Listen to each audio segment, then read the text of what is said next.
Avec son roman graphique Ma vie en prison, Kim Hong-mo nous livre un récit autobiographique sur son expérience carcérale à la fin des années 90 en Corée du Sud.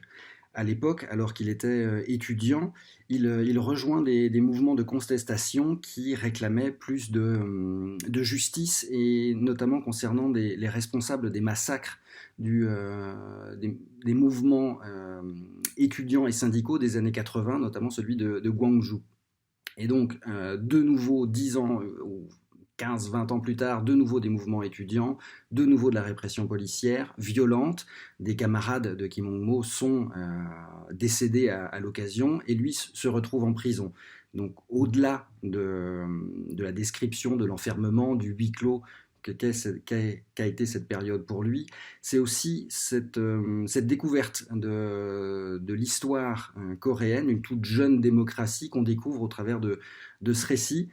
C'est l'occasion aussi de rappeler, voilà, de ne pas oublier un moment de l'histoire, une histoire violente et dramatique de la Corée, que les luttes pour la démocratie et la liberté d'expression, plus de justice contre la corruption, ne sont jamais gagnées, qu'il faut toujours se battre. Et avec son trait noir et blanc,